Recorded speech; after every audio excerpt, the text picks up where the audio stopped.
ஹாய்ங்க. இன்னைக்கு ஒரு mini vlog பார்க்கலாமா? இன்னைக்கு எங்கள் ஊரில் ஃபெஸ்டிவலுங்க. ஸோ அதனால் நேற்றே சாமி எல்லாத்தையுமே கொண்டு போய் தேரில் வச்சுட்டாங்க. நேற்றெல்லாம் சரியான வைப்புங்க. சீரியஸாக அவ்வளோ சூப்பராக இருந்துச்சு.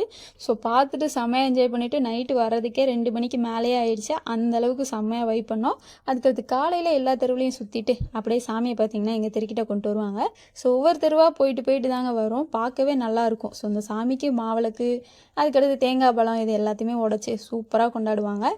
தேர் இழுக்கிறதுக்கு பாருங்கள் எவ்வளோ கூட்டம் அப்படின்ட்டு, பார்க்கவே எவ்வளோ நல்லா இருக்குது. ஸோ ஃபெஸ்டிவல் வந்தால் போதுங்க, எல்லார் ஃபேஸ்லேயும் பாருங்கள் ஹாப்பினஸ் இருக்கும், ஒரு பக்கம் கலவரம் இருக்கும், இந்த மாதிரி நிறைய விஷயங்கள் இருக்கும். அதெல்லாம் கடந்து வந்தால் தான் ஃபெஸ்டிவலேவும். ஸோ அவ்வளோ சூப்பராக இருக்கும். நாங்களே பார்த்திங்கன்னா அவ்வளோ ஹாப்பியோடு என்ஜாய் பண்ணிகிட்டு இருந்தோம். அங்கங்கே பாருங்கள் எல்லாம் நம்ம தம்பிங்க தான். ஸோ எல்லாருக்கும் ஒரு ஹாய் சொல்லிட்டு இருந்தாங்க. ஸோ நானும் வீடியோ எடுத்துகிட்டு அப்படியே அவங்களுக்கும் ஹாய் சொல்லிட்டு இருந்தேன். அதுக்கடுத்து தேர் இழுக்கவும் ஸ்டார்ட் பண்ணிட்டாங்க. நாங்களும் பார்த்திங்கன்னா சூப்பராக சாமி கும்பிட்டோங்க. அதுவும் பக்கத்தில் இருந்துச்சா தேர், செம்மையாக சாமி கும்பிட்டாச்சு. அங்கங்கே பார்த்திங்கன்னா கொஞ்சம் கலவரமாக இருந்தாலும் அதெல்லாம் பார்த்துட்டு நம்ம பார்த்தீங்கன்னா வைப்பில் இறங்குவோம் அப்படின்ட்டு எல்லாரும் கலக்கலன்னு இறங்கிட்டாங்க. ஸோ எங்களுக்கு பார்த்தீங்கன்னா இந்த டே செம்ம ஹாப்பியாக போச்சு. உங்களுக்கு எப்படி போச்சு அப்படின்னு மறக்காமல் கமெண்ட்டில் சொல்லிவிட்டு, இந்த வீடியோ பிடிச்சிருந்துச்சுன்னா மறக்காமல் சப்ஸ்கிரைப் பண்ணிக்கோங்க. பை.